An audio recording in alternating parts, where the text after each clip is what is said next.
Hi, good morning and good afternoon, everyone. Welcome to Goldsmiths.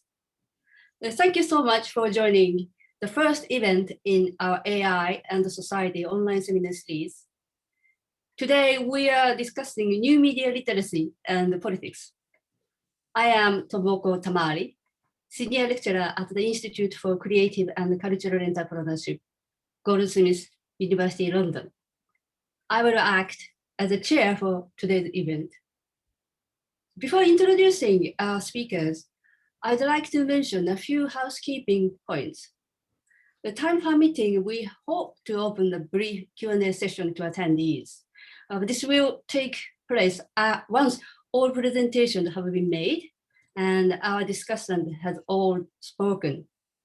So when we are ready to take questions, I will ask you to use the raise hand option you can find at the bottom of your screen to indicate that you have a question or comment. Once selected to speak, you will need to unmute your microphone. So if our Q&A session time is limited, or you wish to direct your comments to our presenters and discussant privately, you will find their profile information and contact detail via our Eventbrite page. So finally, please be aware that this event will be recorded in order to share with those who are not able to attend today. The link to the video will be posted on our Eventbrite page and on the ICE Goldsmiths blog. Okay, now we can start the event. So the main purpose of this event explores questions of new media politics and literacy, and it seeks to understand the potential implications and the critical consequences of ubiquitous artificial intelligence and digital technologies. Definition of media literacy can vary and have a long history. According to Only Jill, I quote, literacy skill can be emancipatory only to the degree that they give people the critical tools to awaken and liberate themselves from their often mystified and distorted view of the world. This suggests media literacy is the ability to analyze the reality presented in media and to unraveling how and why such reality is socially constructed. The key issue here is related to concern of how media can influence our perception of reality. The debate of media literacy also have a long history. In his famous book, Public Opinion, Walter Lippmann has already pointed out that people inevitably live in media constructed pseudo-environments, since people are not able to directly reach real environment. Hence, people rely on mediated environments in which they easily reduce reality to stereotypes. It is of course, it's obvious stereotypes are not neutral. The validity of Lippmann's remarks was convincing in 1922, but this becomes unquestionable today. So digital media, with its current IT giant, have become more fragmented with connectivity, more competitive with incorporation, and more profit-oriented with neoliberal value. In the wake of digital revolutions, we might need to consider old but new media literacy. So we might need to update our understanding of media literacy. I'd like to just introduce an interesting episode which related to one of the IT giants, Google. Maybe somebody knows already. Google artificial intelligence researcher Timothy Gabriel was fired by Google last year. But Gabriel and Emily Blender, professor of University Washington, and 5 additional co-authors submitted their draft to an academic conference in October. The draft demonstrated language AI can consume a vast amount of electricity. Therefore, it is not sustainable and reproduce unsavory bias found in internet. Therefore, they proposed AI researchers needed to be more careful with technology. Kaori refused a manager's request to remove her name from the paper as a Google AI researcher, and then she was fired. Well, there are 4 insignificant points from this problematic event. First, AI is not sustainable. Second, AI creates bias. Third, the paper also claims everyone in the digital industry needed to recognize their significant moral and social responsibility. And fourth, Google overpower an AI researcher who has a critical view of AI system. Then this raises the question, who can regulate and assess AI governance? And finally, the most importantly, we as user, we should learn that these issues are closely related and influence our everyday lives. In other words, we should be aware of what is actually happening in today's digital information society. So all of these issues could well be relevant topics for this seminar. So the seminar will explore these issues by inviting 3 speakers who have been working on inequality and bias in AI, discussed by Professor Kaori Hayashi, and the background of Google search engine and AI, examined by Atsushi Udagawa, and development new media literacy explored by Professor Shin Mizukoshi. So after 3 speakers' presentations, Professor Matthew Fuller joined the discussion, then followed by Q&A session. Right, okay. The first speaker I will introduce, Kaori Hayashi, is Professor of Media and Journalism Studies at the Graduate School of Interdisciplinary Information Studies, the University of Tokyo. She is Executive Vice President of the University of Tokyo in charge of Global and Diversity Affairs, as well as Director of the Become AI Global Forum, which was set up within the Institute for AI and beyond at the University of Tokyo. She was also managing editor of the University of Tokyo newspaper, as well as member of Broadcasting Ethics and Program Improvement Organization, which is an independent self-regulatory organization of the broadcasting industry in Japan, and also a broad member of the German Institute for Japanese Studies. She published numerous articles in both Japanese and English in media, gender, and journalism field. Okay, so please get started your presentation, Professor Hayashi Kaori. Thank you very much, Professor Tamari, for a very nice introduction. I'm sorry, I have many titles. I've been living too long, too old. But actually, I am a professor of media and journalism studies at the Interfaculty Initiative in Information Studies at the University of Tokyo. So I'm originally trained as a media and journalism scholar. The reason why I am doing this AI is, well, I hope I can explain it to you later after my presentation. But let me share my slides first. Just a moment. Yes, thank you.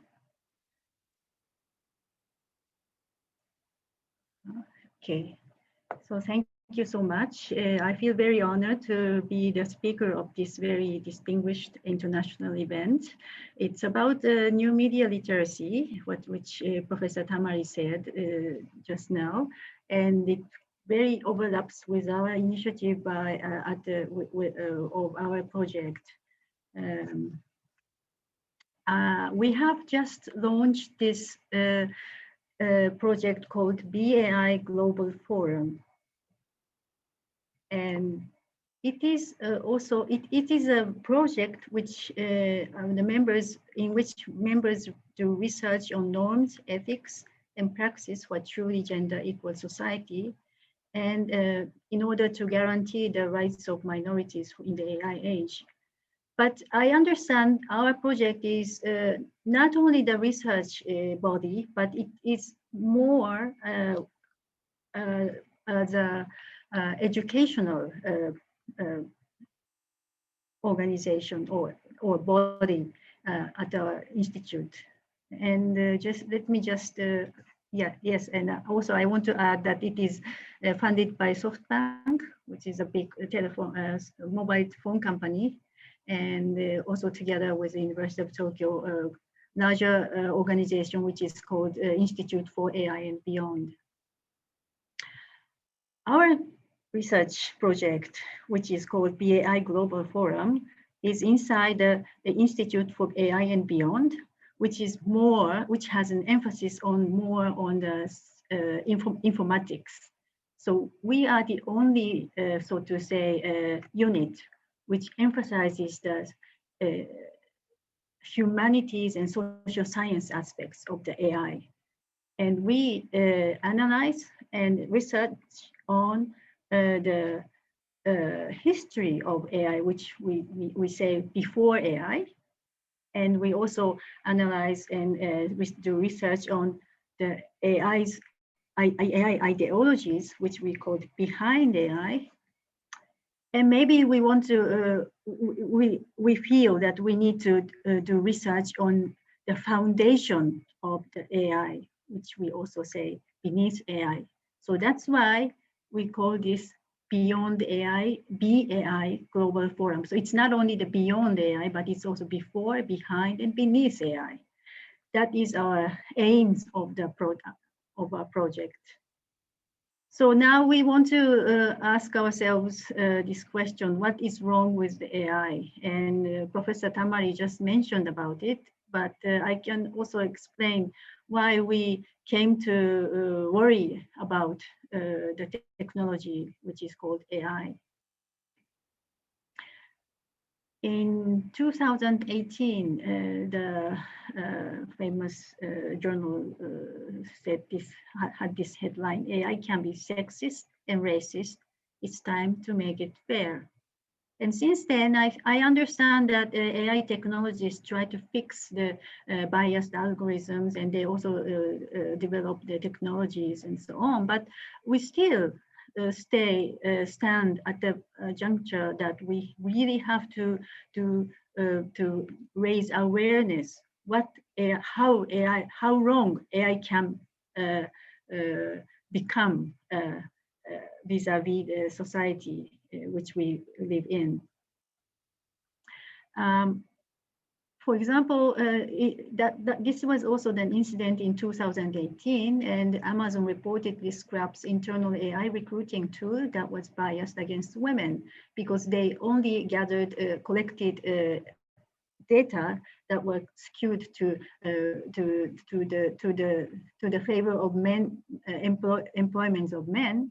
So the Amazon admitted that their AI was wrong, and they just stopped using it. And beginning from this kind of incidents, we have we see so many reports that cause harms to human society because of the AI. And we also have the prediction that AI can also do harm in the future. For example, here in the news, which is carried by the Nihon Keizai Shimbun, Japanese women are 3 times more likely to lose a job than men in the age of AI. Of course, the reasons, because AI, women's jobs are more the simple service sector type of jobs, and these can be easily replaced by the machines. And we have to be careful how AI take over jobs that human beings used to do. So we have to also project our future, how we can live together with the AI technologies.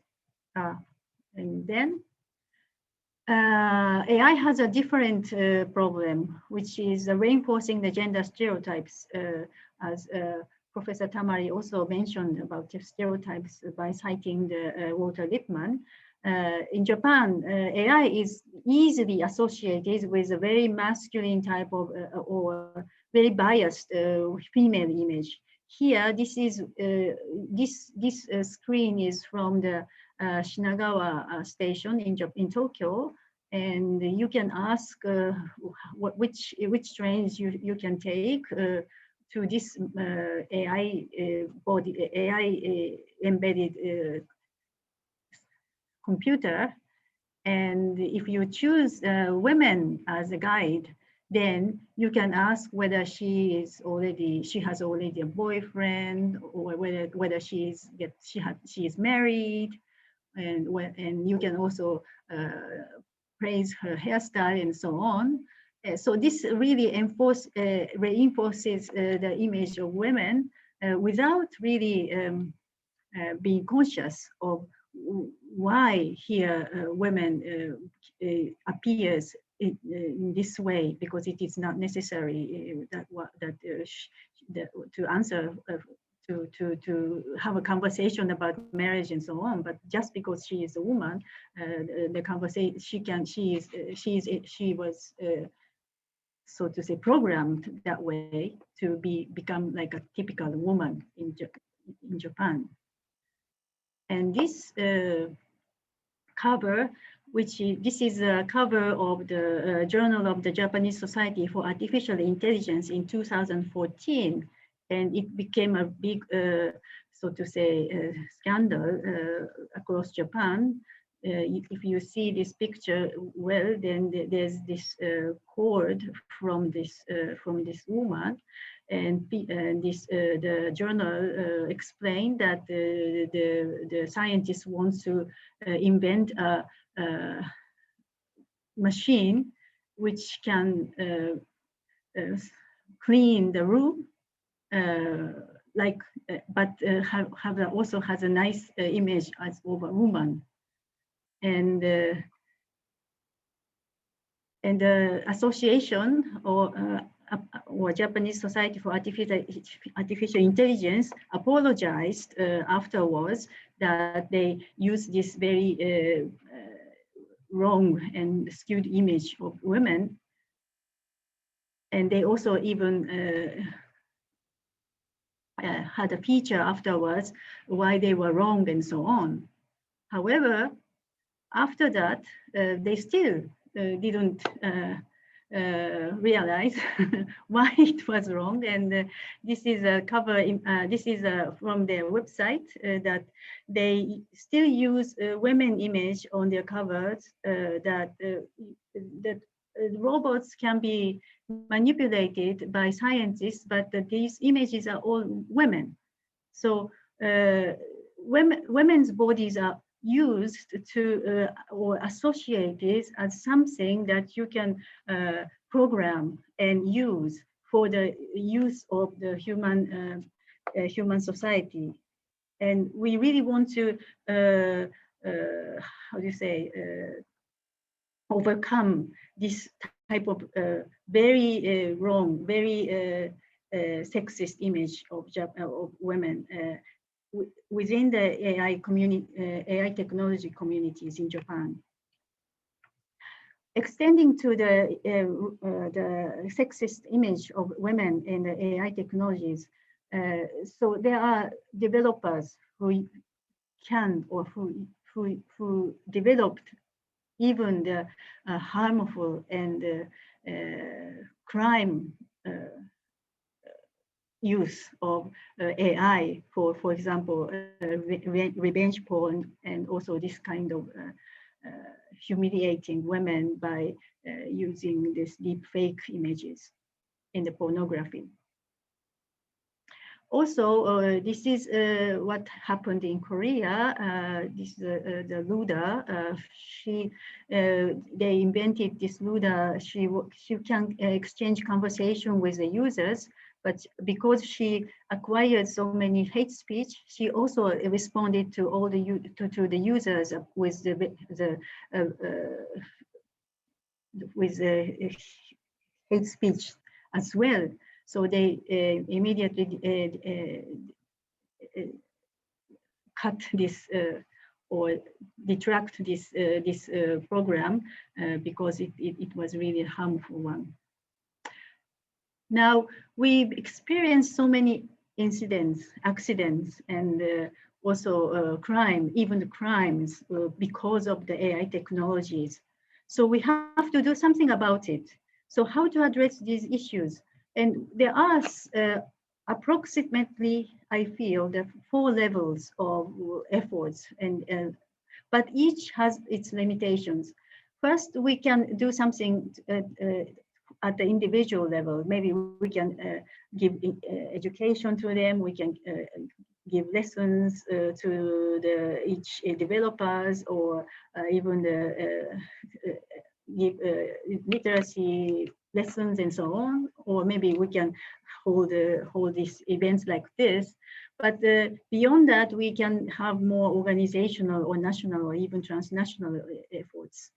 And first, the organizational efforts, the very example we have just had, the Society for Artificial Intelligence, they did something really wrong, but after that, they try to be more aware about gender equity and also care for female researchers. So this 2021, they held a symposium, and in 2022, they had a feature about the female AI scientists and so on. And they even also had a panel discussion about the work-life balance of for both women and men, and the diversity, the meaning of diversity in the milieu, and so on.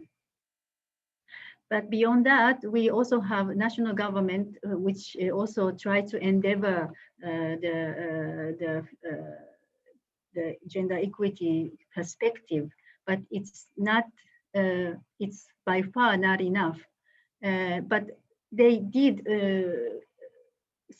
issue the AI utilization guide in 2017, and they also say that AI utilization principles, it includes also fairness, the word fairness, within the guidelines. And within the guidelines, it has the AI service providers and business users are expected to pay attention to the possibility of bias inherent in AI judgments due to the algorithm used in it. In machine learning in particular, the majority tends to be adopted and the minority is less likely to be done. So they do try to raise awareness about the principle of fairness, but it does not mention any, so to say, directly about the gender.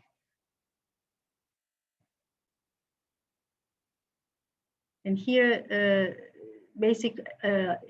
also the AI utilization guidelines, they also include the diversity and inclusion perspective. But yes, what do you mean by diversity and inclusion? It doesn't really specify what diversity and inclusion mean and how they can achieve this goal.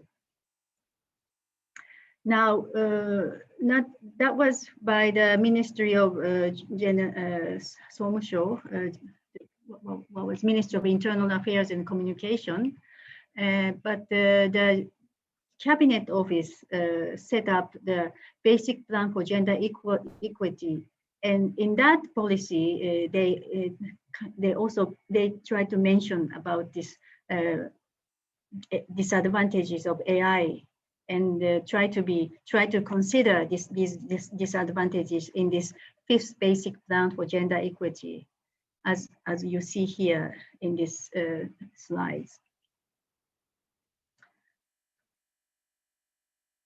But in this 5th basic plan for gender equality is issued by the Cabinet Office, they also mentioned that the ratio of scientists, women scientists in the science is very low in Japan, as you see here. Like this is UK, 38%, 38.6% are women in the entire science and engineering fields. In the United States, 33.7%, and here at the bottom, Japan has only 16.6% women in the entire science and technology fields. So, and they see this as a problem. And we also see this as a problem. And we have to think about how we can increase women scientists, and also in particular the information science, the women scientists. Anyway, so this is they see this as a problem, but how can we do this? It's a big problem.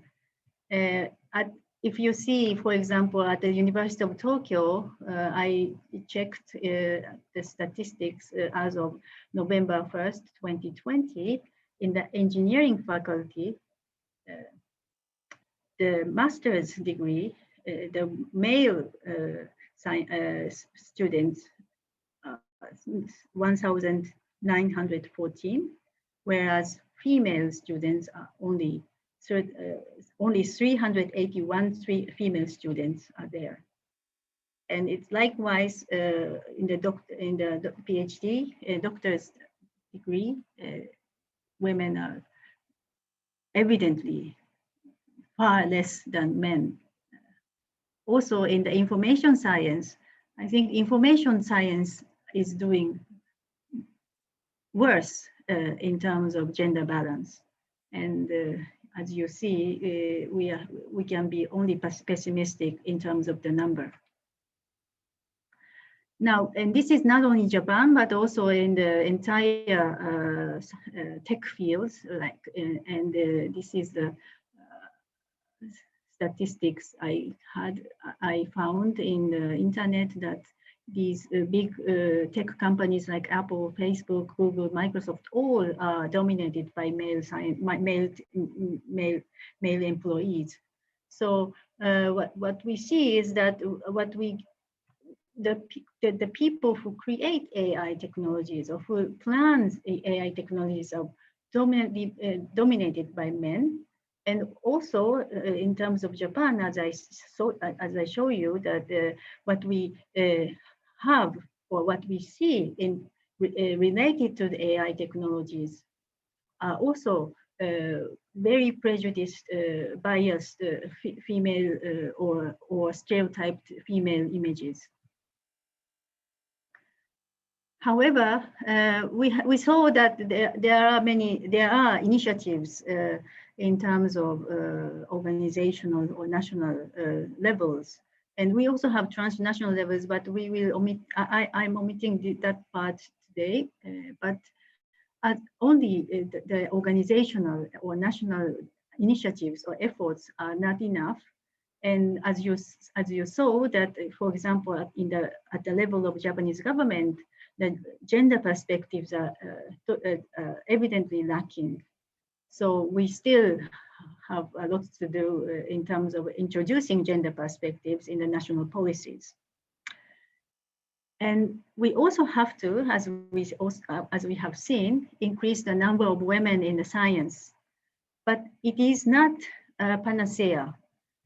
The discussion on the gender equality has been limited to limited to increase the number of women in the field of science and technology. And we also the Society for the Japan Society for AI is also discussing the work-life balance for scientists. But that's not really enough because what we see is that we have also experienced that some very stereotyped women images are created by also women scientists. So the problem of masculinity is not only because of the lack of that we don't have enough women scientists, but we have to educate the scientists across the board in order to overcome such prejudiced images of women or gender. So in conclusion, AI does not exist in a vacuum. The reason why AI has bias is because human has bias. And in order to create bias-free AI, we need to create a bias-free and equal society at the same time. Everybody has bias, but we have to be aware of where we have bias, and we have to tackle this problem straightforward. So what we should do, we have to do institutional efforts to combat unconscious bias. And also we have to make the public known about our challenges, because many people in Japan are not even aware that we have these problems in the area of AI technologies. And as we introduced our project, we need to analyze the AI socially and culturally and historically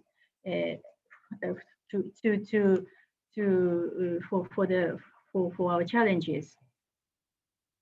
And finally, we need to have a comprehensive education to raise awareness for the issues for all the scientists, for all the students, and for the broader public. So our challenge in the summary is like this. So Japan is ranked the lowest in the survey of the gender equality, but Japan is ranked the highest in the survey of positive public view of AI's impact on society. So AI's acceptance, the technology AI is very much widely accepted in Japanese society. But in this society, the gender issues are not really is not very much on the attention. So we have to fill the gap between using the AI technologies and raising the awareness of gender issues. And this, I think, is the mission of our project. So these are 4 missions of our projects. So analyze the discrimination and violence against women and minorities by the digital information technologies, including AI. And also the design a diverse and inclusive mediascape by the digital information technologies, including AI. And create an interdisciplinary global forum like this, where young researchers, entrepreneurs, practitioners, and other citizens come together to discuss issues related to AI in society. And also, we have to reconceptualize ethics for digital information age and practice, and inclusive education based on these ethics. So what we have done so far, let me introduce some of the activities we have done, and also some of the activities we are planning. We have done a workshop of AI and gender online. This is we have a cooperation with a design lab at the Institute of Industrial Science at the University of Tokyo. This took place in March this year. We used this program and did lots of workshops. And also, we are also planning to do a survey or research with the Kaori Institute, also at the University of Tokyo, with physicists. And we're planning to, so to say, set up a survey which asks the public about their knowledge about AI, as well as the knowledge about the gender.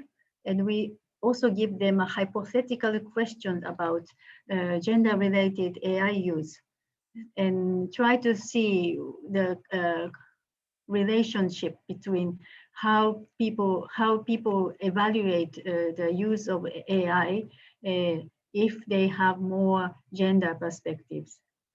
So this is an ongoing project we are now doing.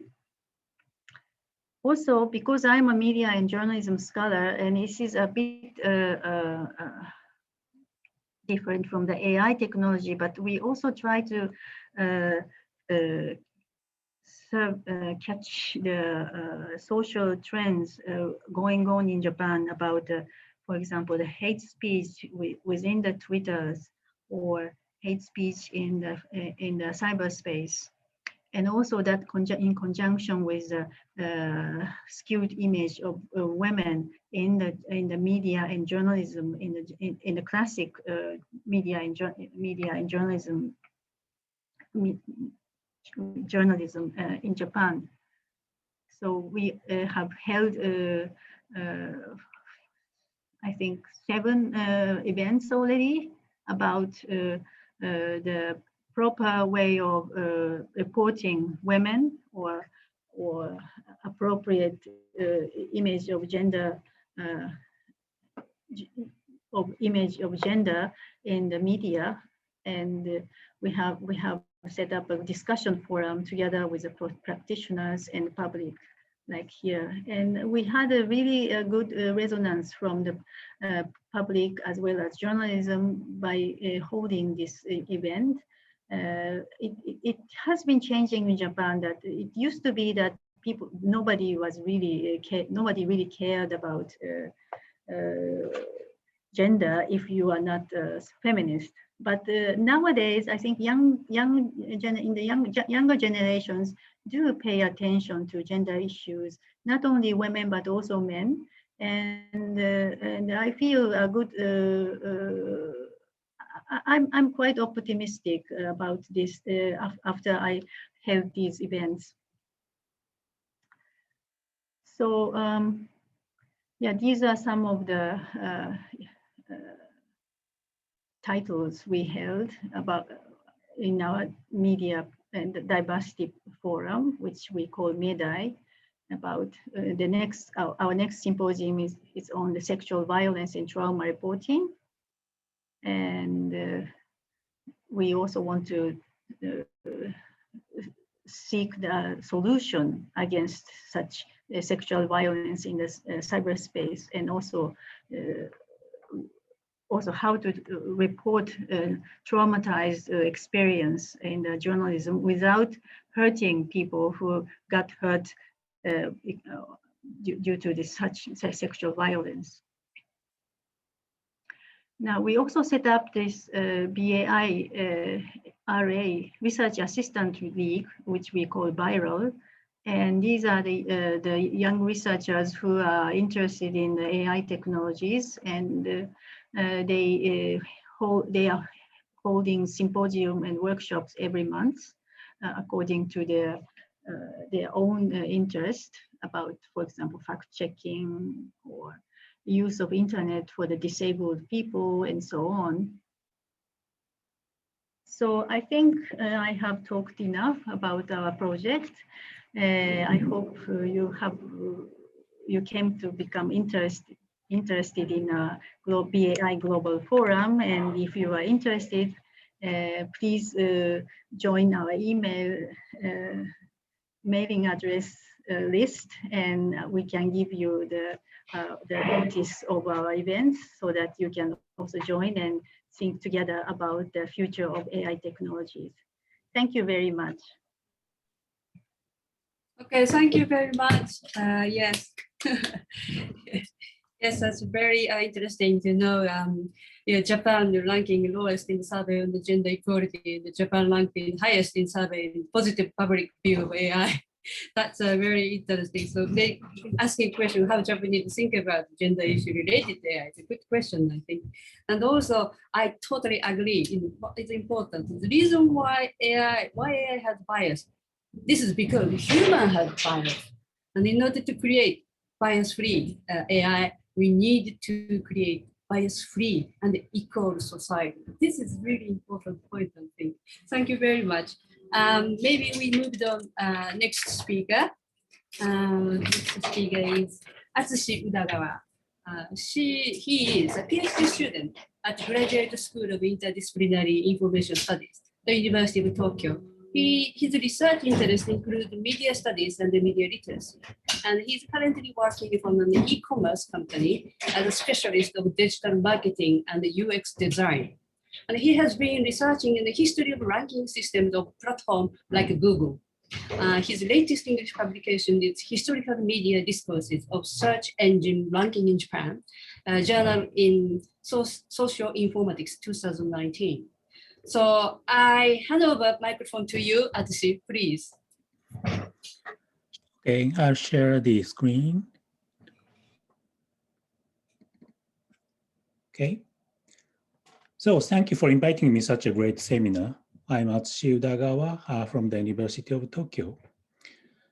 Today, Professor Mizukoshi and I will present you about a new type of media literacy and media studies about the media infrastructure. The media infrastructure is a concept including digital platforms like Google, Twitter, or Amazon. And today's topic is AI. Now, from our perspective, AI is already everywhere. It is embedded to the media infrastructure already. So I mean, the AI is not the technology of the future that has yet to be realized, such as autonomous walking robots or self-driving cars. But AI is more usual things in our daily life, such as Google, Siri, recommendation of Amazon or Netflix, and advertisement on Facebook. And even this Zoom's virtual background is realized by AI technology or machine learning. However, we are not so aware of the mediation of or existence of AI in our daily experiences.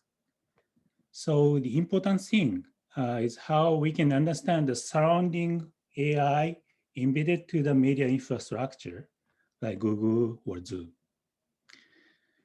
To tackle this issue, Professor Mizukoshi and I will make two presentations. First, from me, I will talk about an analytical research of AI penetration in our life, focusing on the Google's search algorithm. And secondly, Professor Mizukoshi will focus on practical research about media literacy for the media infrastructure, including AI-based platforms. Okay, let's start from my part. The title is Google Search Engine as AI. Let me introduce myself briefly. I'm a PhD candidate and working on my doctoral thesis. My work experience began as a software engineer in IBM Japan. And now I'm working on the Japanese platform company, Rakuten. Rakuten is one of the largest e-commerce company in Japan. It is similar to Amazon. So I'm an insider of the digital platform and also a researcher of the digital platform, trying to criticize it. And my research interests are first, why digital platforms or AI become black boxed in the society. This is from a perspective of media studies or software studies. And second, how general users can tackle against the black boxed platforms. This is a matter of media literacy or software literacy. Now I need to touch upon the definition of black box. The Bruno Latour mentioned like this: the way scientific and technical work is made invisible by its own success. When a machine runs efficiently, when a matter of fact is settled, one need focus only on its inputs and outputs, and not on its internal complexity. If we apply this concept to the digital platform or AI, a black box is not constructed by a platform itself, but by users who don't care about the technology inside, because they believe they can successfully get outputs without thinking about processes. The point is, a black box is constructed by collaborative interaction of multiple actors.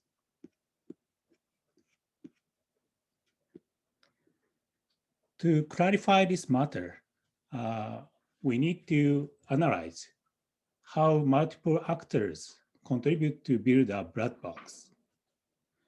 This is a question of my doctoral thesis. And the thesis consists of two parts. The first is study from the general user's perspective, analyzing the media discourses of PC magazines and about search engines.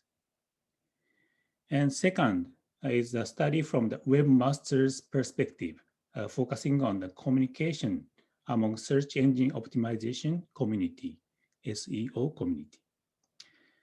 Today, I will talk about study two mainly. Now, we need to clarify what is the search engine rankings. As you know, the search engine provides the search results with an ordered list based on the user's query. This is a ranking list scored by Google's algorithm utilizing AI technology.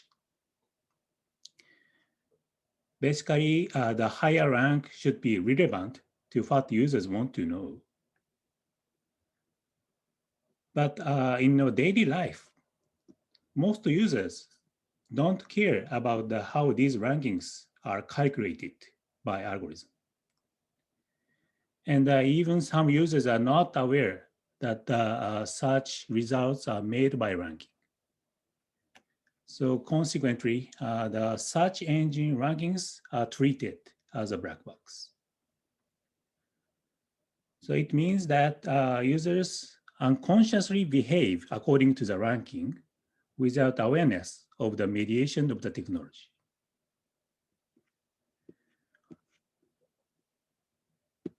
One issue of the black box ranking is popularity circulation. It means the recursive reproduction of ranking. This chart shows the click-through rate of Google search results by ranking position. Clearly, users click only higher rankings. Especially the first position, the click rate is almost 30%. On the other hand, the 10th position, it's only 2.5%. And it is said that less than 1% of users view the second page. The point is the click-through rate, CTR, is one of the major parameters to calculate the ranking itself. So this is a recursive structure of ranking algorithm. So if this circulation was applied repeatedly, the high-ranked pages become more popular, and unpopular pages become dismissed.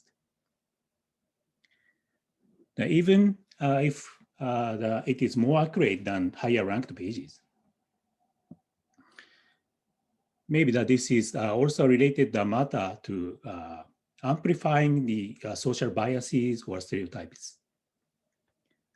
I think this is the same structure. And it's more of the problem that just high-ranked pages are not always correct. This is related to the second point, the ranking hack. Some webmasters, the sender of the website, are trying to raise ranking by using various techniques. This activity is called SEO, a search engine optimization. And SEO is one of the most important and usual web marketing techniques that almost all webmasters are applying. As a result, search engine ranking is the battlefield of webmasters. And sometimes kind of fake news could appear in higher ranks. by hacking the Google algorithm. But from Google's perspective, they want to keep rankings as a successful black box. So as a result, Google frequently changes their ranking algorithm according to the webmaster's SEO hacks. So the ranking algorithm itself has been forced to change to accommodate SEO, and that has affected the ranking circulation as well. Then the next question is how we can tackle against these issues of black box rankings. First of all, we should research how Google's algorithm has been transformed in interaction with SEO by webmasters. And based on the fundamental understanding of the research, we can think about the way of developing a media literacy for these software and infrastructure. This is why I'm researching interactions among SEO community for webmasters. Let me briefly introduce the research I'm currently working on about the SEO community. I'm trying to clarify historical changes of discourses among SEO community utilizing content analysis methodology. I have analyzed the Webmasters Forum, a Japanese major web community for webmasters operated by an IT publishing company. The website is similar to Search Engine Land in the US. And I analyzed 1,772 articles as total. This includes all articles categorized as SEO, published from 2006 to 2020. And the content analysis was made by utilizing KH Coda, a Japanese meta text mining tool. Today, I'll touch upon the results briefly. I analyzed all the SEO-related articles in the website, including titles, authors, and body text. And based on the fundamental statistics of the word frequencies, I made a coding rule to categorize topics. After defining coding rules, I conducted the co-occurrence network analysis in order to trace the changing topics year by year. Here is the result of the co-occurrence network. As the source language is Japanese, but I've translated all the codes into English. The circle in the chart indicates the cause of topics. And line means the co-occurrence relations based on the Jacquard score. Also, the squares are the years when the article is published. If the relation between cause and the years are strong, these are located near. So the featured topics of each year located the same area. And this is also used to categorize years based on the topics mentioned. From this analysis, I can divide the 3 periods based on the topics mentioned. The first period is from 2006 to 2010. I call it as the multiple search engine period. And the second is from the 2011 to 2015. This is the Google's domination of the desktop web period. And the last is from the 2016 to 2020. I can call it as the Google's response to the emergence of mobile and app period. I'll explain it in details. The first period, I call it the multiple search engine period. This is a chart. The featured codes are shown on left side. For example, there are some codes to distinguish search engines like Google, Yahoo, or MSN. MSN means the Microsoft network. And also the mentioned about the traditional search engine technologies, such as ranking, indexing, or PageRank.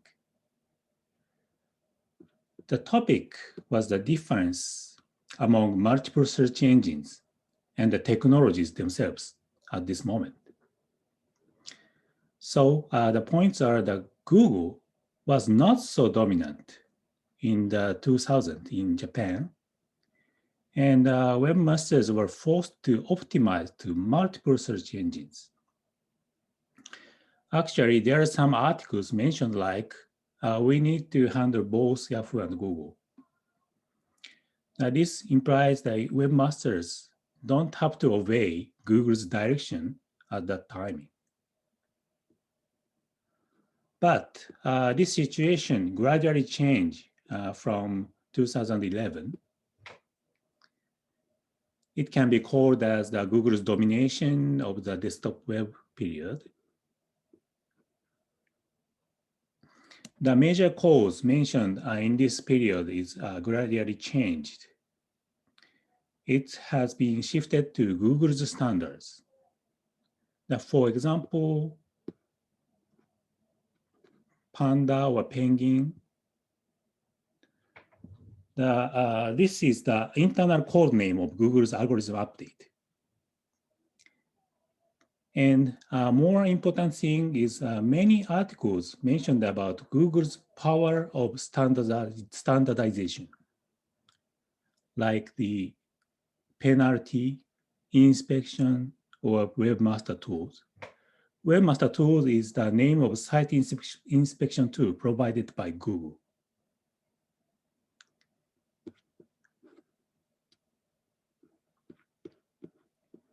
In this period, the Google create the general rules and guidelines of the entire World Wide Web, mainly on the desktop.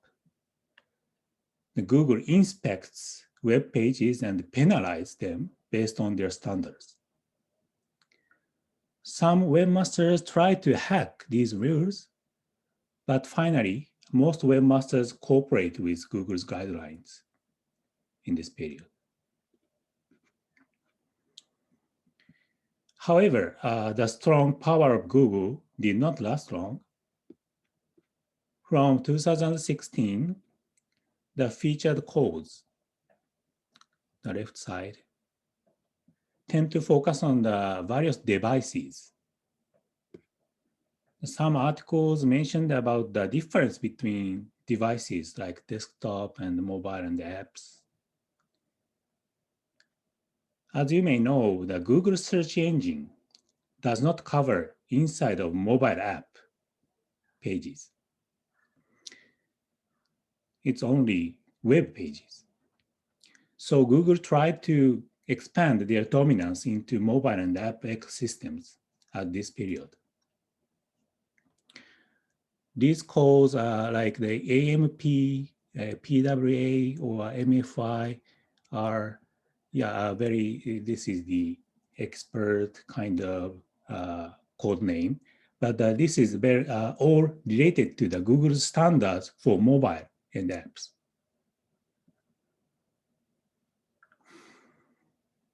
But some articles related to these codes mentioned that some webmasters didn't apply these standards.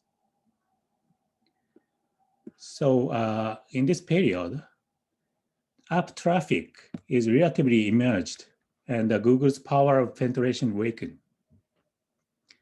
Google's tried to force their standards on mobile by announcing various policies like the mobile friendly, AMP, PWA, and MFI, but it did not work as well as on desktop. So let me summarize the result of my research. I can say the penetration of the platform is built and constructed by a complex interaction with the multiple actors who use that platform, include webmasters. The first period before 2010, users and the webmasters can choose multiple search engines other than Google. The second period, from the 2011 to 2015, Google dominated desktop web and inspect all the pages based on their strong standard. But recently, after 2016, the Google's power was relatively weakened by mobile and app emergence. It means the dominance of Google and other platforms cannot be explained with a one-dimensional understanding, such as it is due to an information monopoly backed by huge capital. So it is necessary to highlight the aspect that the design of platforms and algorithms has been constructed through the complex interaction of multiple actors. Not only the operating companies and designers, but also webmasters and users. Now, these perspectives are essential for critically understanding the existing of AI-based platforms and for fostering media literacy to envision alternatives to them. In other words, the black boxes of algorithms or AI are not made by the platforms, but by society, consists of the multiple actors.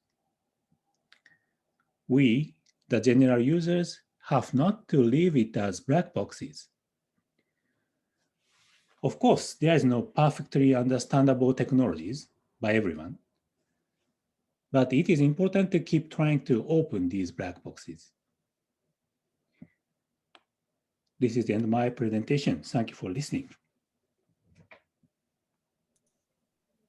Right. Thank you very much, Atsushi. Very interesting, just sort of, you're talking about there is a invisible sort of background AI and search engine. Just remind me a well-known proverb amongst interface designers. They said the real problem of the interface is that is an interface. So this means, ultimate goal of sophisticated interface design should be more to make it invisible. So that's sort of, this is very important to be aware with everyone. Thank you very much. That's interesting. So we just move on next speaker, Shin Mizukoshi. He's a professor of media studies at the Interfaculty Initiative in Information Studies, the University of Tokyo. He has been working on critical and practical media studies to try to familiarize and recombine the relationship between media and people with a design-oriented mind. So his most recent English publication is Media Landscape with Apple. Without Apple, sorry, this is important, without Apple, a workshop for critical awareness of alternative media infrastructure in Journal of Education, 2020. So he's the editor of independent and bilingual magazine, 5, Designing Media Ecology. And also he's a producer of online sound media, Radio 5. So please start your presentation. Okay, good morning and good afternoon, everyone. And thank you, Tomoko. And thank you for giving me this wonderful, speech opportunity for the ICCE, the Goldsmiths, University of London. And my name is Shin Mizukoshi, and today I am going to talk about our, struggle or effort to explore a new dimension of the media literacy. I will share my slides. Can you see it?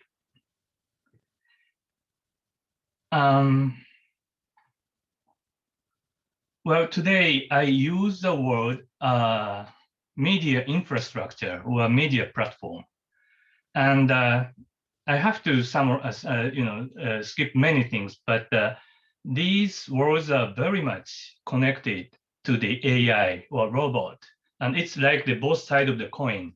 So if I speak or describe or discuss about the media infrastructure or platform, that almost means AI. So please translate by yourself, okay? And I have been engaged in the very practical studies of the media literacy for about quarter century or so. And I'm trying to be a media theorist, but I am in a very muddy situation.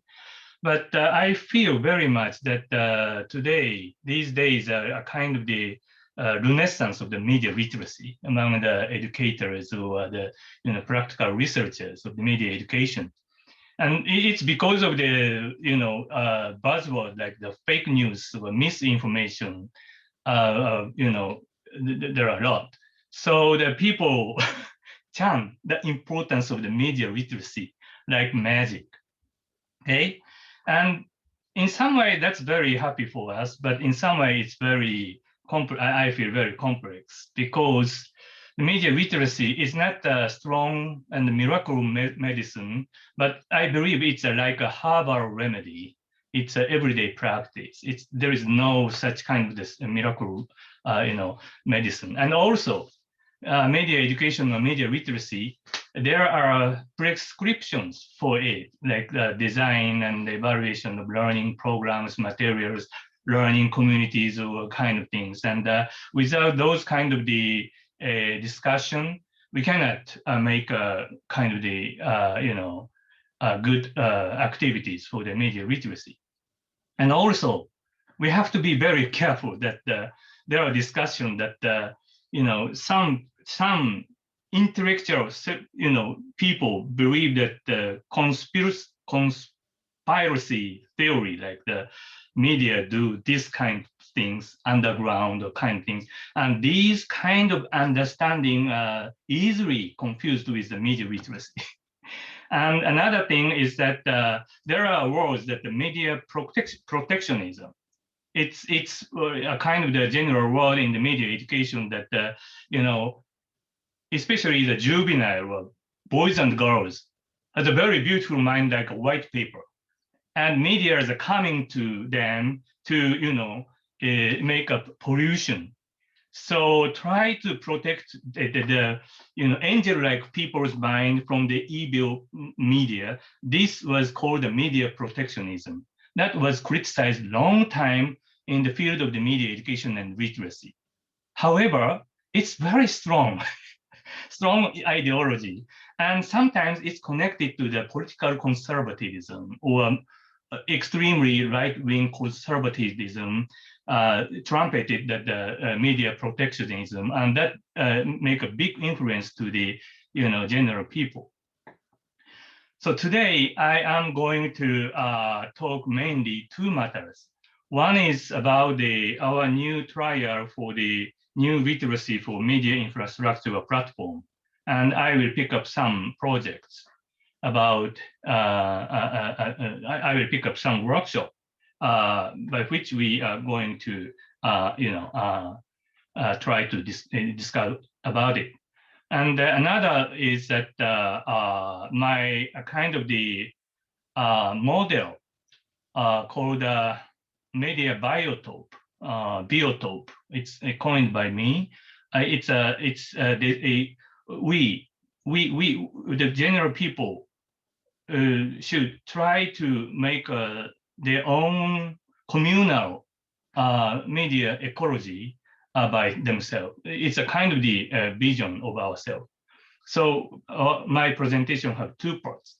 But before going into these two matters, here is a very rough sketch of the transition of media studies and media literacy. From my understanding, media literacy has developed under the strong influence of the theory in media studies. And present media literacy has been mainly cultivated by critical media theories, primarily focusing on text, messages, and contents. And their highlights was in 1990s. But with the ecological transition of the digital technologies, including AI and robots in the 21st century, media literacy should examine not only the critical awareness of media text and messages and content, but also about the media platforms and infrastructures. And, critical reading or critical analysis of the representation of the media is very much connected to the literary critique or humanities. And humanities and social science people generally speak have a tendency that technology like a Google or iPhone, these kind of things is a technology, and it's operated by the big industry and engineering school people, and they are outside of their discussion. So the platform or the infrastructure is an engineering matter, and that's not the object for the analysis of the humanities and social science, and I don't agree to it. And here is some, I want to show one video of the Stuart Hall, which was shooted in 2000 for the Open University Japan's classroom media studies. Shunya Yoshimi, professor of the University of Tokyo, and I collaboratively make these programs, and we asked we do the interview for the whole in 2000 far away, but just stop it and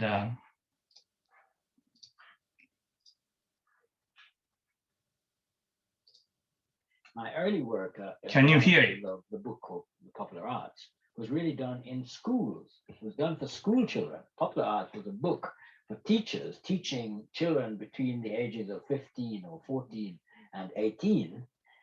And if they wanted to do work on the media or on popular culture, on popular music, or on film and cinema, or on advertising, there was no book which told them how to do that. There was no book which gave them any guidance. So the Popular Arts is a kind of book written for schooling education in media literacy. And I guess it's the same impulse to democratize the skill of critical analysis of the media, which took me to the Open University and which made me interested in the Open University, which was using the media themselves as a medium of education, and which was also talking to a wide range of people who weren't themselves academics at all, and trying to give them a quality education. And so we thought, well, a part of a quality education in the modern world is to have a critical understanding of the media. So it is part of the fact of cultural studies having a foot in these two camps. On the one hand, it is a serious academic and research paradigm, but on the other hand, it has this democratic thrust or objective to distribute the skills of understanding and critical knowledge much more widely in the society than is currently the case. Okay.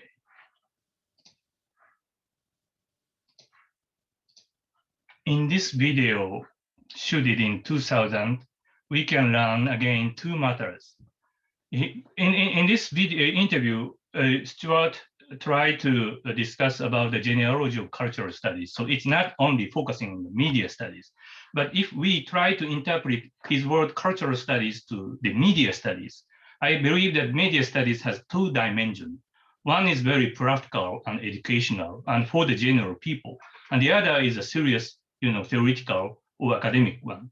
I believe in these days after Trump or after Brexit, or we really need to, how to discuss how to integrate in these two matters.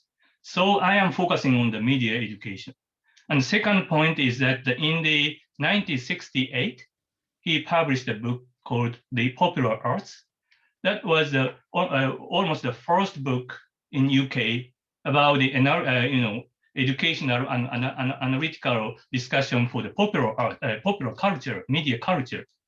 And before that, there are a few books, he said, only in Marshall, it's very interesting. Marshall McLuhan's first book or discussion is studied from media education in Canada. It's about 10 years before Stuart Hall. But anyhow,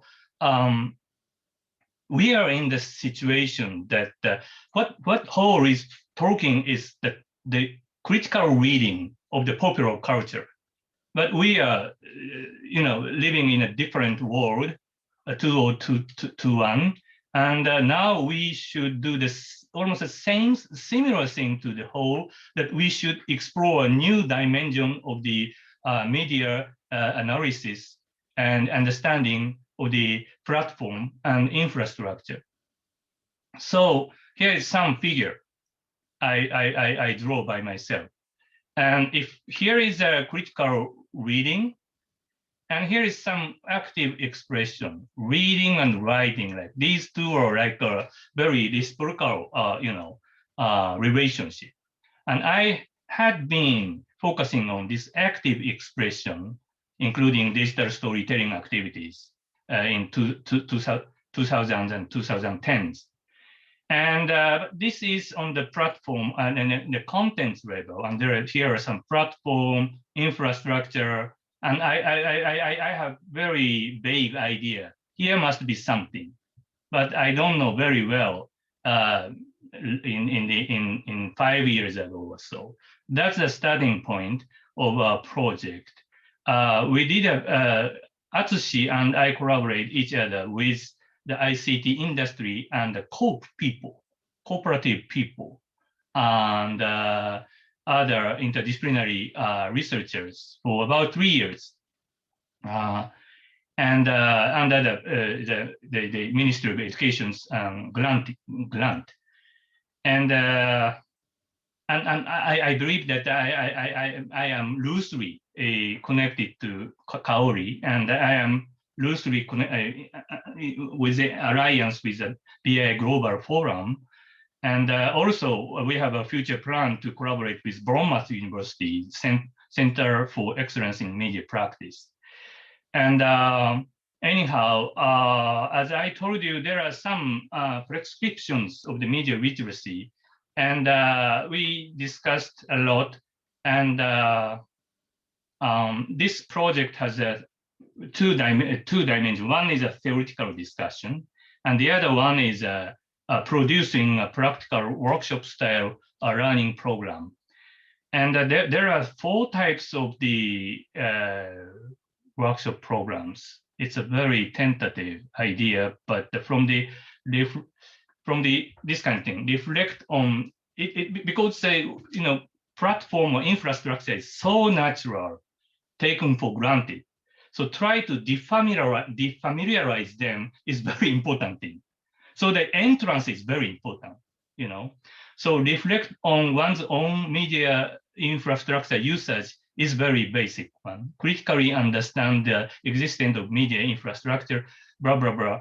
And then lastly, create an alternative model of media infrastructure. I'm not talking about everyone should be an engineering master course student or something like that. But think about the alternative media infrastructure is very important. There are some way for the general people to do this kind of thing. And within 3 years, we successfully produced 6 workshops. And in 2020, it's very hard because under the COVID-19 pandemic, we cannot do a face-to-face workshop, experiment. But we try to make an online workshop, like Let's Draw Twitter kind of things. And I don't have enough time to explain about them. But only one thing in the T1 level. T1 is 1 to 2 hours for the reflection on one's own media infrastructure usage.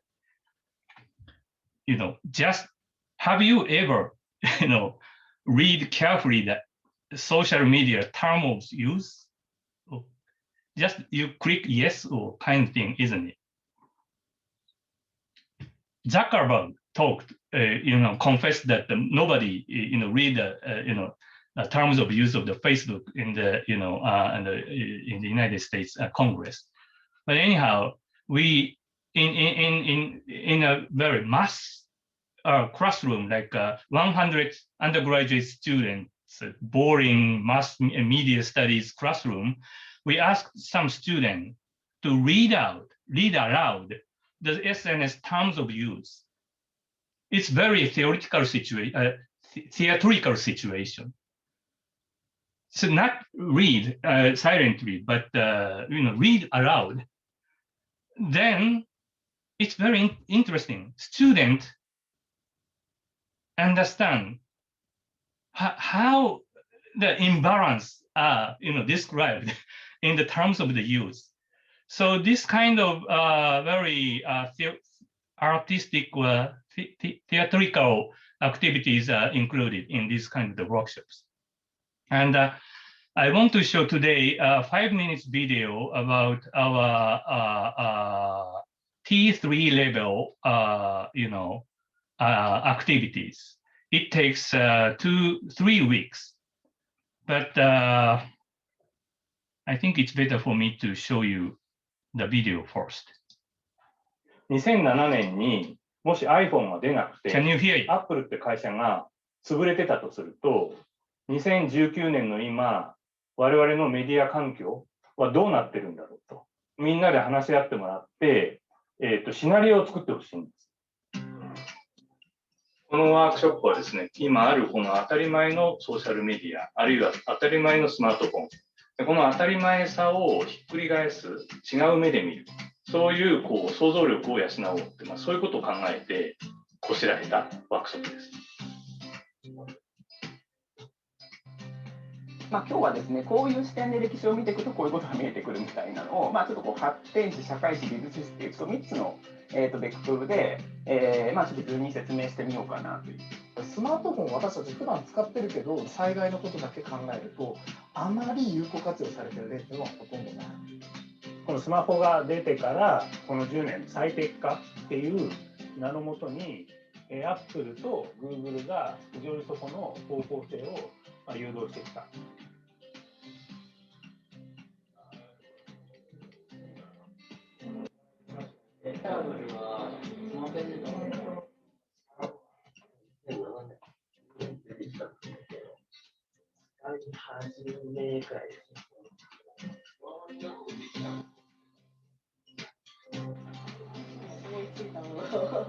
どんどん入れていきましょう。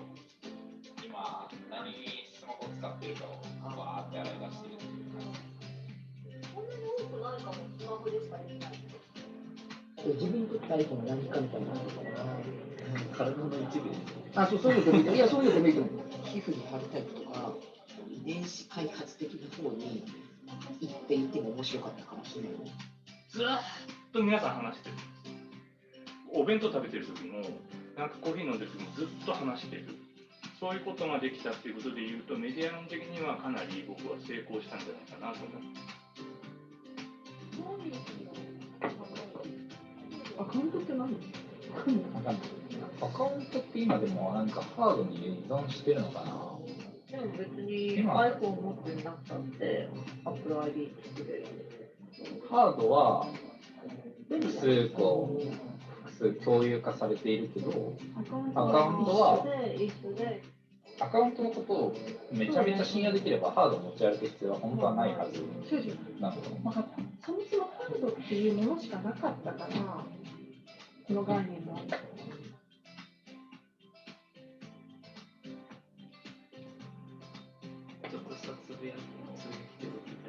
音声のつぶやき。つぶやいたことが本当に共有されるみたいな。でも音声上の SNS ができてるかもしれないけど。化学電子が発生して、各地域にある大きな画面で、その地域の人たちがそこに集まって、やり取りの記録が溜まっていってて、掲示板を追加がどんどんパワーアップしていって、手先とかでもう自分のパソコンについて追加を押せば、置けば、ずっと自分のデータとして立ち上がってパソコンに。僕らは追加が課金を握っているのではないかっていうところで、極巨大なインフラ全体を電子とセットにしながら海外にも輸出していく。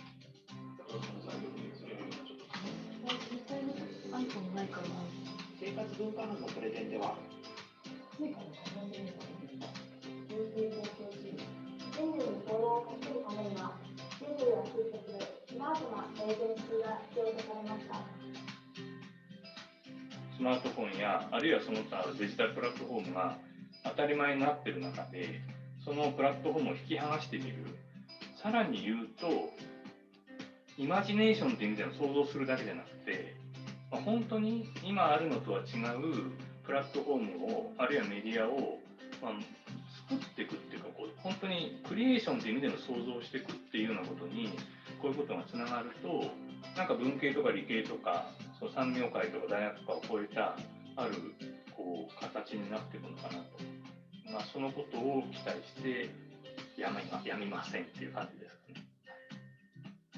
スマートフォンがあることで、そういう便利な世の中になっていくっていうのは、あくまでよく考えてみると空論でしたけど、災害とかが起きたときは逆に全然使えないものになってしまう。スマホに対していろいろな視点を持てたという。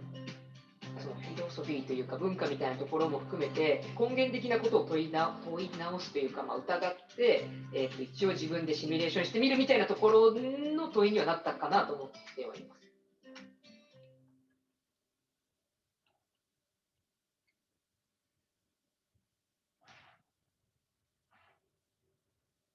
Okay.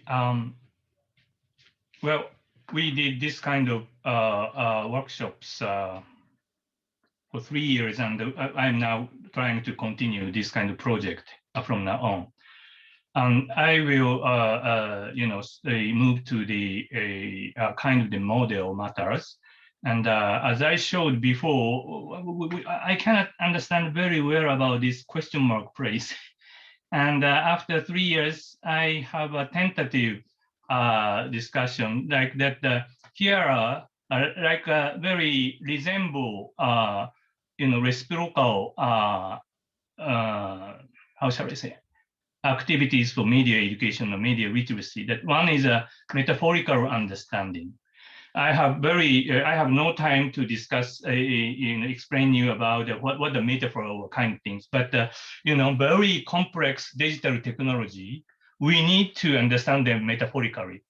What the Twitter is, what the Google, what the difference between the Google's cloud service and Dropbox cloud service. We have some metaphor. An email with a Word file attached, this kind of 1990s standard and today's cloud service have a different metaphor. And it's like George Lakoff's cognitive linguistics approach, we understand something as metaphor. It's very much connected to the stereotype discussion of the Walter Lippmann. And the other side is a DIY or do it ourselves, oriented creation. We don't need to be an expert engineer or scientist, but we can do a kind of bricolage of many things and try to use them in a different way and to make a kind of the DIY oriented creation. And these two are connected each other. And I think that even now, content levels media literacy is essential. I don't, reject those kind of things, but we really need to think the kind of the media literacy as this kind of flora-like things, and these connected very much each other. And here are some ecosystem, and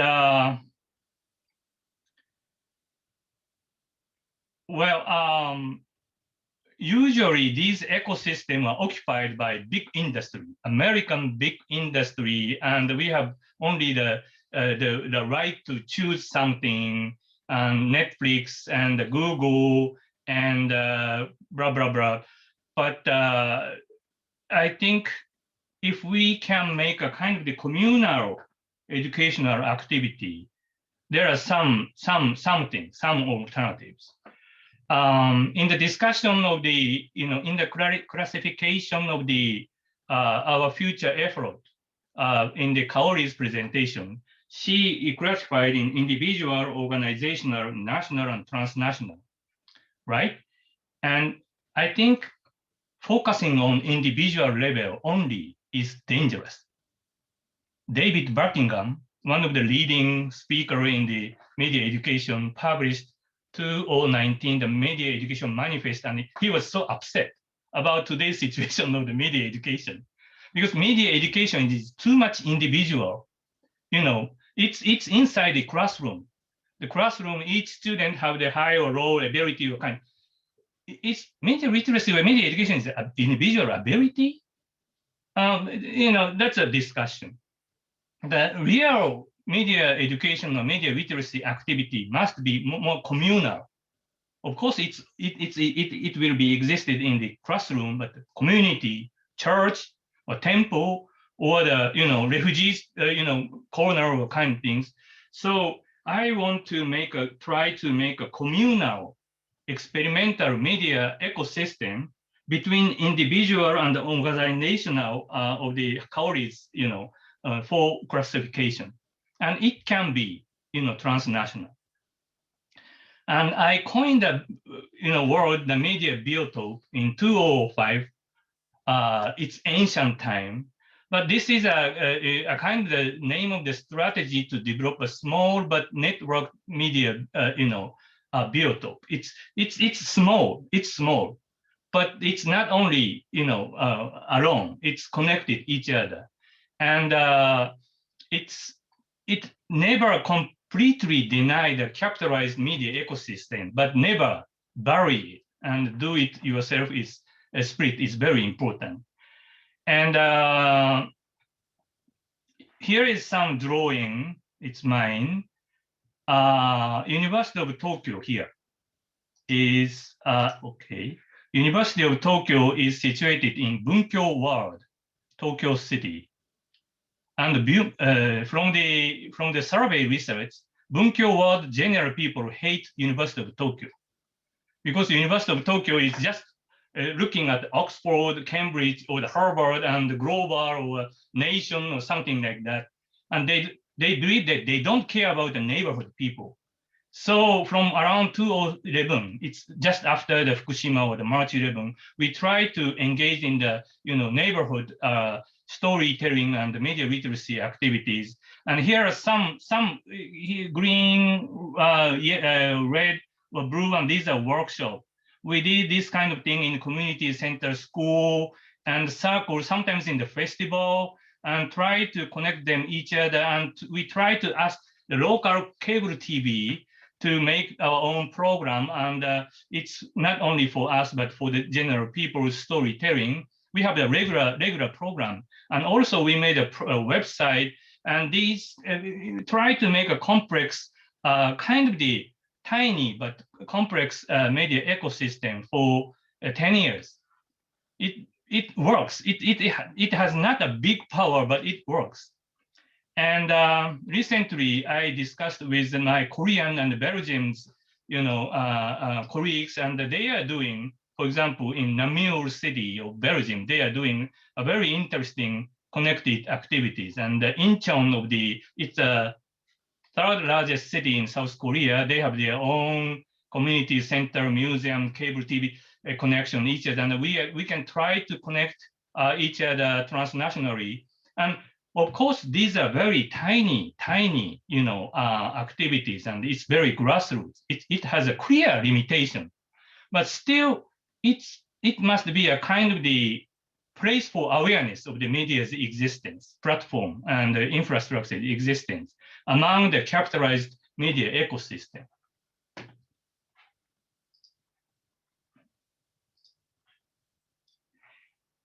And lastly, it's our future plan, or no present and future plan, but from around 2018, I am very much connected with the activities called platform cooperativism, which was trumpeted by Trevor Schultz of the New School University, and they try to operate the e-commerce in a very cope ways. And I am also very much interested in the cooperative managed platforms. So, and I have been working with the COOP people. COOP has a huge power in Japan, but they are very calm and bureaucratic among Japan's calm, regimented society, but try to collaborate with them to think about the future activities of the media biotope, media literacy among the general citizen. Okay, thank you very much.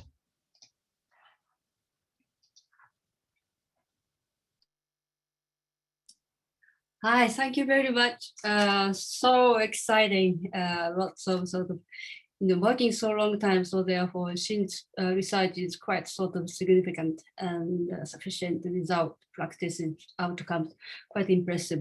But still, I think this, in his presentation, keyword is still awareness, and also active critical thinking is also very important to better understand today's advanced information society with AI.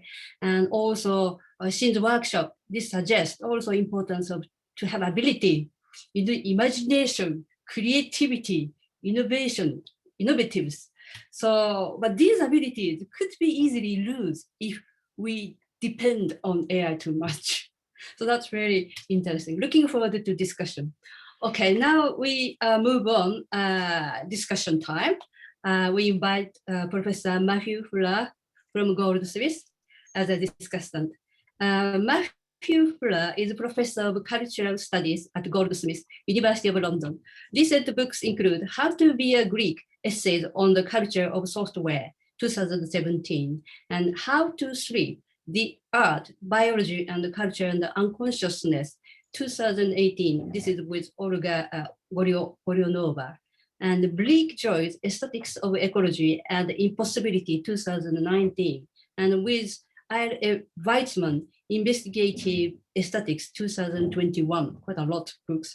Fuller is on the editorial group of Computational Culture, a journal of software studies. So please, Matthew, take the microphone. Okay, thank you very much, Tomoko. That's very kind. I mean, it's a fantastic kind of proof of the arguments that we've heard here that real media education must be communal and must be done together collectively. I feel, that I've learned an enormous amount just listening to these talks and finding the different perspectives that are there. And the different ways in which the question of AI is addressed in these different ways.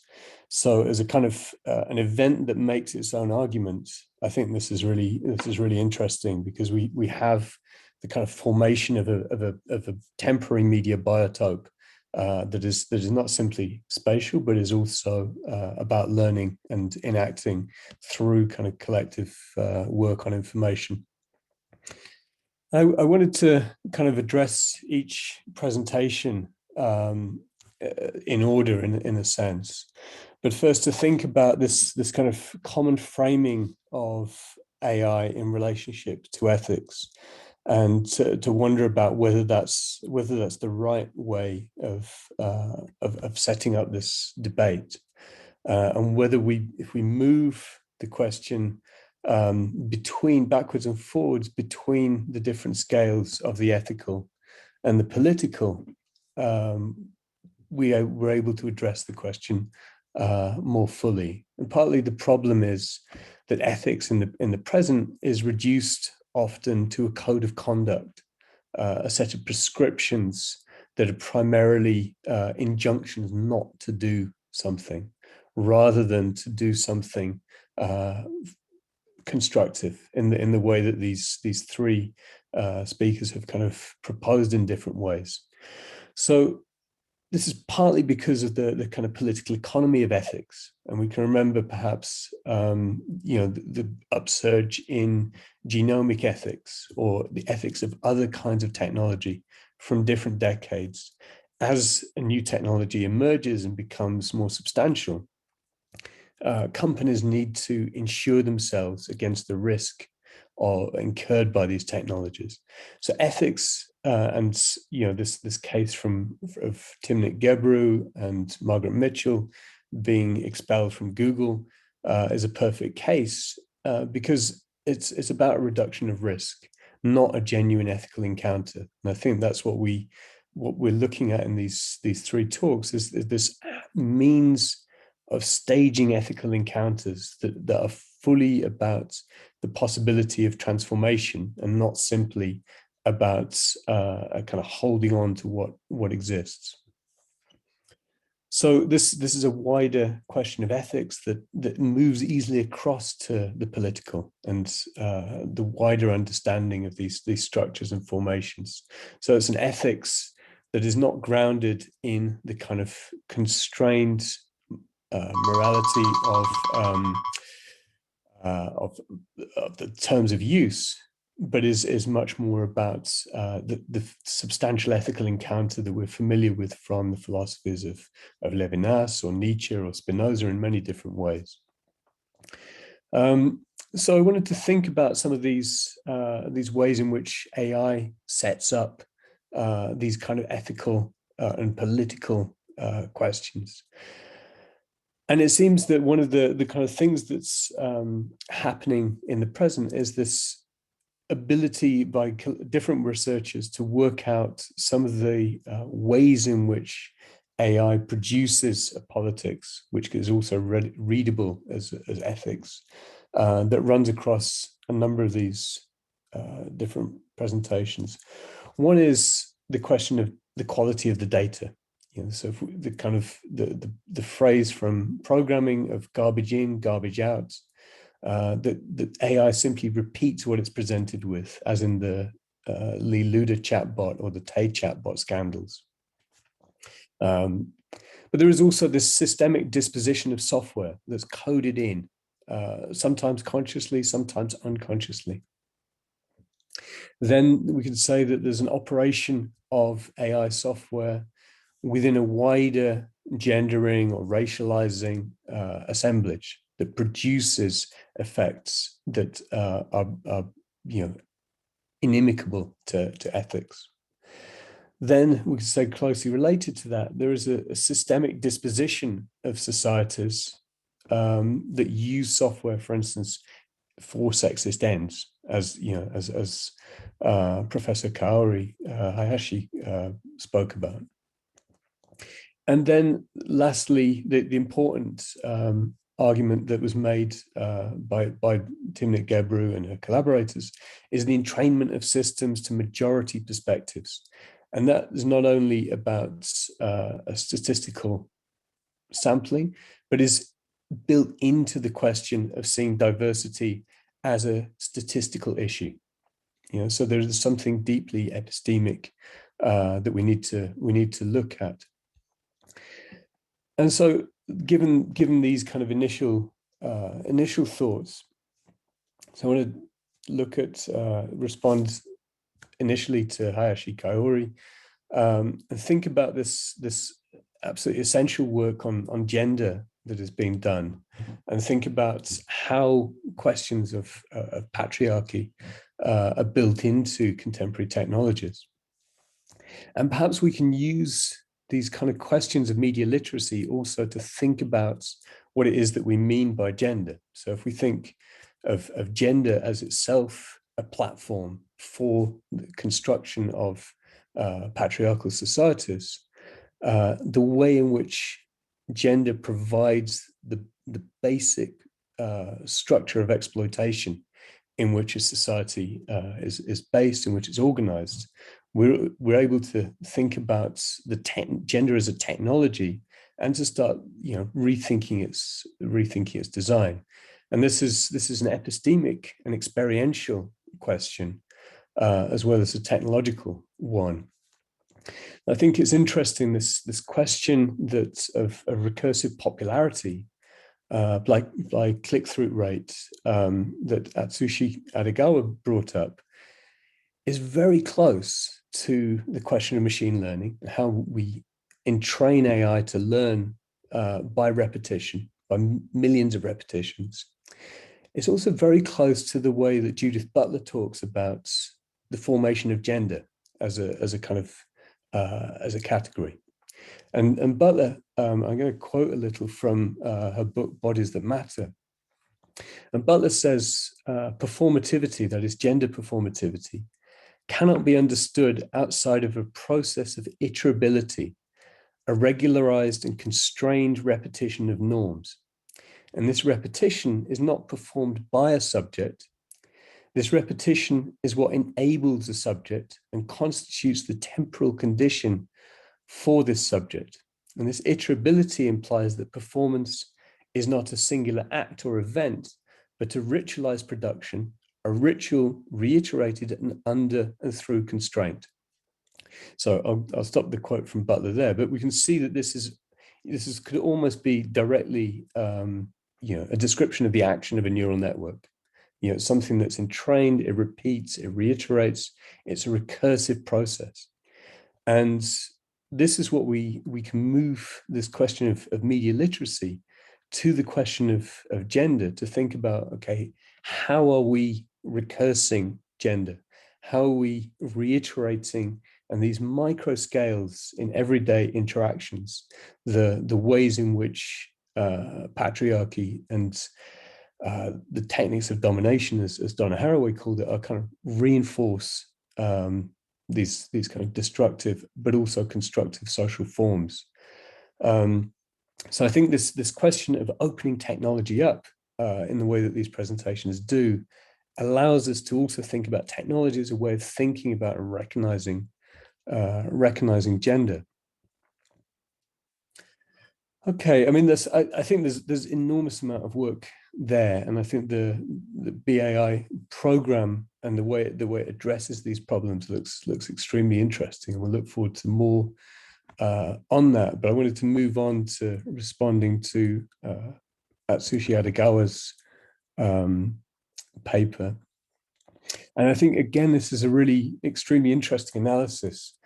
Especially given the predominance of Google in the West. I think the kind of fractures that are identified in the search engine market in your paper are really not what is visible here. So in a way, it's quite exemplary to see this and to think, okay, there are other strategies, other futures possible.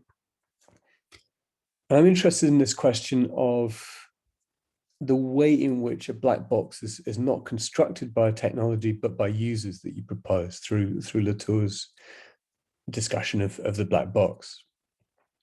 And this collaborative interaction of multiple actors can be seen, one could describe it as through the kind of functionalist critique of actor network theory, that you simply provide a mechanism for describing technical operations that in turn then justify the existence of those operations and the technical objects that are described by them. So I wonder if you might think about the ways in which the power relations that are described in Professor Mizukoshi's work around the biotope, how do these power relations in the form of create the possibility of different kinds of addressability for black boxes? Where does this formation of black boxes come to play through a political lens?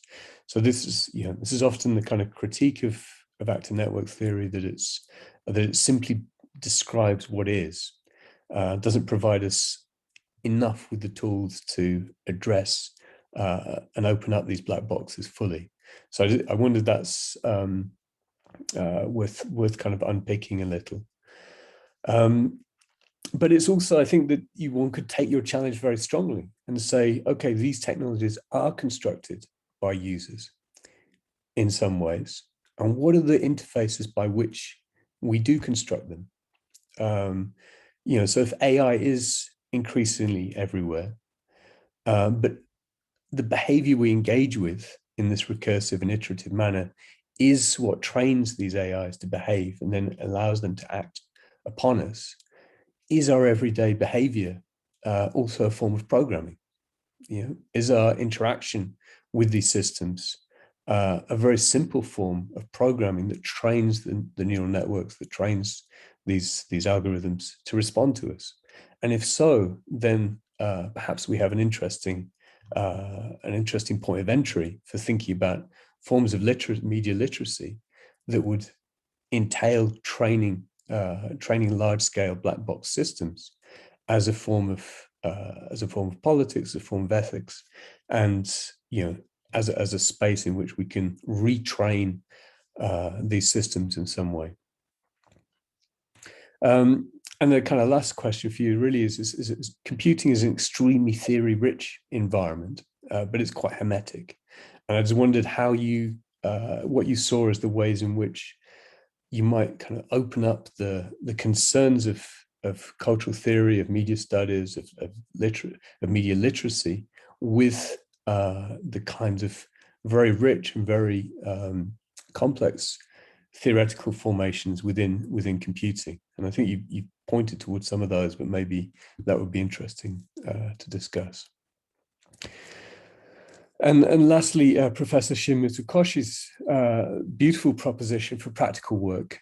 And I think this is really interesting, partly because it shows the university as a highly heterogeneous space that can produce interactions with companies, with cooperatives, with neighborhood groups, that is able to work through multiple disciplines, through multiple epistemic frameworks and different kinds of practice. And it also makes me think that the university as a kind of institution, or something that is beyond the kind of institutional, is also diverse enough to assume different kinds of relations and to produce new kinds of ways of practice, new forms of practice. And one of these is to rework the idea of media literacy. And I think your work is very interesting in that you frame it through this question of a traditional media literacy via Stuart Hall, but then go on to show actually that media literacy is an active practice posed by addressing problems through metaphor, collaborative work, the necessity of forming sometimes uncomfortable collectives. And that seems to me quite an interesting idea of what does it mean for the university in the present? What kind of organization does your work suggest? And I think this idea of the biotope as a media approach, as a micro approach to ecology, taking very small scale operations, is a way of really experimenting with the variables within the situation. So it shows the interconnection of different entities within the milieu, or to use the Simondonian phrase, or the kind of the ecology in the situation. But it also shows there's almost no distinction between the technology per se and the multiple social processes it's part of and connected to, which I think is really valuable. But I wonder where this kind of work allows for a reading of forms of power. You put the biotope on the top of the pyramid of your diagrams. How do you read power in the kind of everyday practice of producing these biotopes? And what is the encounter with power, and how do you rework the black boxes that you're presented with in these cases? Okay, I mean, I think I'll stop there, but I was taking so many notes and really inspired by the discussion that some of this may have come across quite chaotically in some ways, but these are kind of initial responses that I think, these three very kind of potent presentations inspired in me, and I hope they're relevant to other people listening. Okay, thank you. Thank you very much. Very good comments on each individual papers. Now I think we don't have a lot of time pressing. So therefore, just please Kaori, Shin, and Atsushi, if he wants to respond to Matt's comments and just briefly respond to him. Maybe Kaori-san first. Yeah, thank you very much. I'm sorry. We have this COVID-19 problem. All the shops will be closed in within 1 hour, so we kind of have to hurry in that sense. But anyway, thank you so much for the very inspiring comments. And yes, gender is also a very problematic, in a way, concept, and we have to be alert to how to use this concept. But on the other hand, as the Stuart Hall video shows, that there are two veins. One is kind of the very serious research attempt, and the other is a more practical way. And our emphasis is on the practical way, in a way, because I think we really have a need to communicate to science people here in Japan in a very serious way. We have to find a common language with them and to try to persuade them how important it is to think about the diversity or gender so that they can also participate in our discussion so that they can develop technologies that are in a way not so harmful to our society. So we are very aware of the need to critique this gender trouble things and so on, but it is tendentiously in Japan that social scientists and humanities scholars are also away from this practical language world.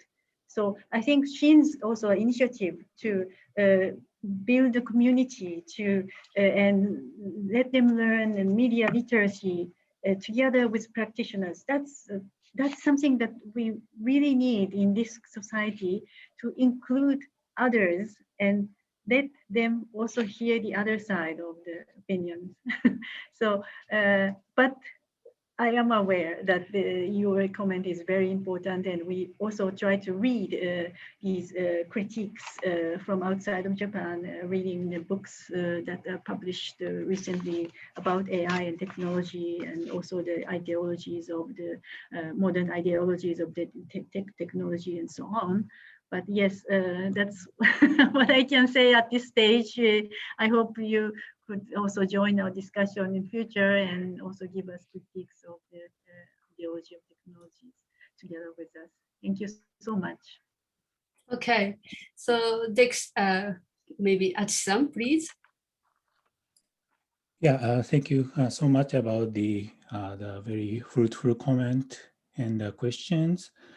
And let me answer not directly, but shortly. Basically, your question is what is the interface should be designed under this situation, considering the recursive amplifier of the data. So the one thing is to design the interface to clarify the volume of data or the data source or the judgment standards or kind of things.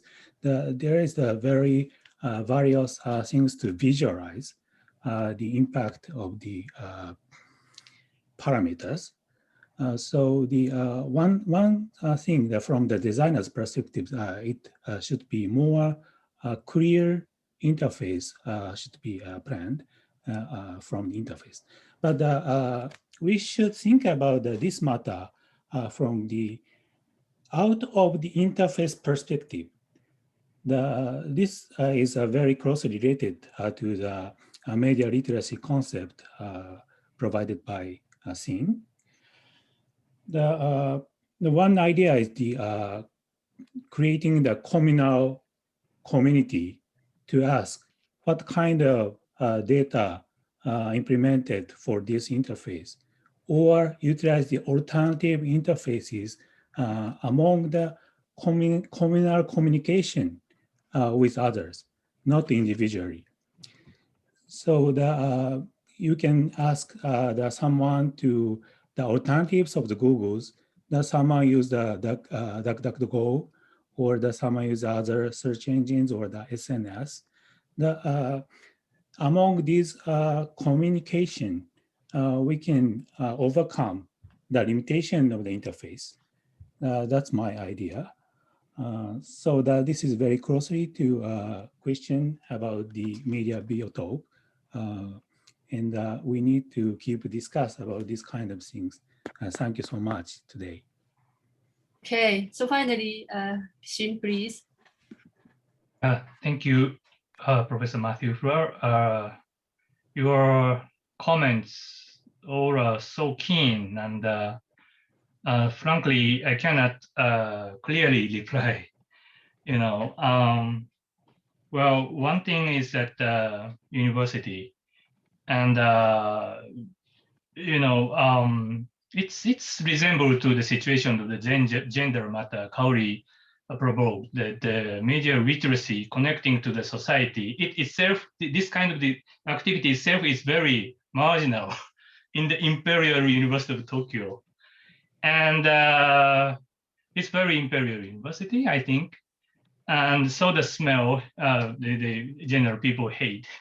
But at the same time, this University of Tokyo is like a huge dinosaurs. And there are many, many rooms, like a stomach, or many places where a small mammal, new type mammal can survive. So I think that there are many engineering or scientific people, administrative officer who have the very diverse opinions. So what I have been doing is try to connect them each other in a very guerrilla-like way. And also not only in the University of Tokyo, but connected to the nationwide university or schools is a way I have been doing. But our activity is not officially, how shall I say, accepted or kind. It's not so institutionalized. So that's the situation, the reality. And the second point is also very important. And I have to confess that I put the word media biotope in the black box for more than 1 decade, because it's too old. It's very utopian in the web 1.0 days. So I try to put it, I abandoned it. But these days I try to, clean up it and try to use it intentionally. And but it means that the reason why I put this in the black box is it has a clear limitation. It has a clear limitation. It's only for the communal situation. And I think theoretically, we have to do this kind of activities under the framework of the Kaori's 4 dimensions, and there are national, transnational things. We have to, negotiate with the government or ministry, which I don't. It's not my favor, but we need those kind of things. One thing I have been doing intentionally is that I don't burn out the media industry, or I don't burn out the ICT people, but to try to ask them to join our, workshop. Within the workshop, even the tentatively, Google people, Rakuten people, and the general people can be a kind of equal. We do the design for those kind of things. So trying to introduce the industry people, tech people, and also school teachers. I have a kind of this subtle distance from the school education in media literacy in Japan. It's so regimented, and it's different from the UK. But still, I think we need a collaboration with the school. And also, the reason why I put on the table the matter of the COPE is the COPE has a huge power in Japan. So it's not a direct answer to you about the power matter, but try to, make again and again kind of the very heterogeneous connection is something. So not the perfect answer, but my comment. Okay, thank you very much. We are time's running out, so needed to close soon. Thank you very much. Thank you, such a stimulating and thought-provoking discussion. We hope that this seminar will be an important step in the debates about AI and society, focusing on new media literacy and politics. And we are becoming increasingly aware of bias and limitation inherent AI system, algorithm, big data analysis and practices we just discussed today. So these pressing issues we just discussed, we crucially to help the better understanding place of AI in society. So we very much like to keep you in the conversation. So the next webinar seminar on AI and society will be digital archive, time, space, and the memory, and on Wednesday, 20th October. So detail of the event will be announced in the due course. So finally, thank you so much, Professor Kaori Hayashi, Professor Shin Mizukoshi, and Atsushi Udagawa, and Professor Matthew Fura for participating in this event. Really, thank you very much. And I also would like to thank you, Zera Alabazi, Phoenix Fry, Adrian De La Corte, and Gerald Lidstone from Institute for Creative and Cultural Entrepreneurship, and Ryu Kato from the University of Tokyo, and Mina and Mike Featherstone from the journal Theory, Culture and Society. So that's all. Thank you for joining us, and looking forward to seeing you again, 20th October. Thank you very much. Bye-bye. Thank you. Bye-bye. Thank you. Thank you so much. Keep in touch, please. See you Bye-bye. again. Bye. Thank you. Bye.